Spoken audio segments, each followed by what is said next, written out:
Hi friends, നിങ്ങളാരെങ്കിലും നിങ്ങളുടെ ശത്രുക്കളായിട്ട് വിചാരിച്ചിട്ടുണ്ടോ?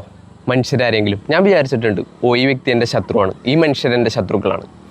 പിന്നെ ചിലപ്പോൾ നിങ്ങളിപ്പോഴും ചിലവരെ ശത്രുക്കളായിട്ട് കാണുന്നുണ്ടാവാം, ചിലവരോട് മിണ്ടാറുണ്ടാവില്ല, ചിലവരോട് കൂടെ ഒന്നും ചെയ്യാറുണ്ടാവില്ല, ചിലവരെ കുടുംബപരമായിട്ട് തന്നെ നമ്മൾ ശത്രുക്കളായിട്ട് എണ്ണിയിട്ടുണ്ടാകാം, ചിലപ്പോൾ ഇപ്പോഴും എണ്ണുന്നുണ്ടാകാം നിങ്ങൾ. പക്ഷേ നമ്മളെല്ലാവരും മനസ്സിലാക്കേണ്ട ഒരു കാര്യമുണ്ട്, ലോകത്തിലുള്ള എല്ലാ മനുഷ്യർക്കും ഒരേ ഒരു ശത്രുവേ ഉള്ളൂ, ഒരു കോമൺ എനിമി, അതായത് ഒരു പൊതുശത്രു എന്ന് പറയും. അത് വേറെ ആരുമല്ല. ആ ശത്രുവിനെ പറ്റി നിങ്ങൾ മനസ്സിലാക്കാനായിട്ട് ലോകത്തിൽ ഒരേ ഒരു വഴിയുള്ളൂ, അത് ബൈബിളാണ്. അതുകൊണ്ട് തന്നെ ആ ശത്രു ആഗ്രഹിക്കുന്നത് നിങ്ങൾ ബൈബിളിലേക്ക് നോക്കരുത്, ബൈബിളിലേക്ക് തിരിഞ്ഞു നോക്കരുത്, അത് വായിക്കരുത്, മനസ്സിലാക്കരുതെന്നാണ്.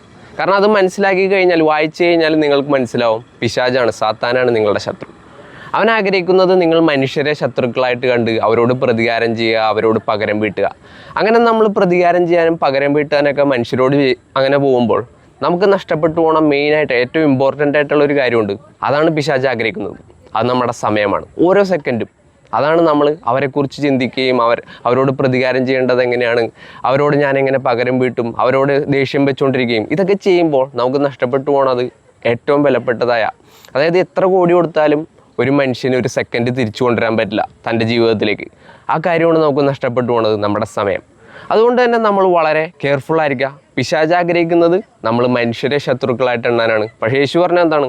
നിങ്ങൾ ശത്രുക്കളെ പോലും സ്നേഹിക്കുക. കാരണം മനുഷ്യരെ ആരും യേശു ശത്രുവായിട്ട് കണ്ടില്ല. അവരെത്ര കുറ്റം ചെയ്തെന്ന് പറഞ്ഞാലും, എത്ര ക്രൂരമായിട്ട് നിങ്ങളോട് പെരുമാറിയെന്ന് പറഞ്ഞാലും അവരാരെയും ശത്രുക്കളായിട്ട് കാണാൻ നമുക്ക് കഴിയരുത്. കാരണം നമ്മളുടെ യഥാർത്ഥമായ ശത്രു പിശാചാണ്. അതാണ് നമ്മളുടെ കോമൺ എനിമി. അവനെക്കുറിച്ച് അറിയാൻ ഒരേ ഒരു വഴി മാത്രമേ ഉള്ളൂ ലോകത്തിൽ, അത് ബൈബിൾ മാത്രമാണ്.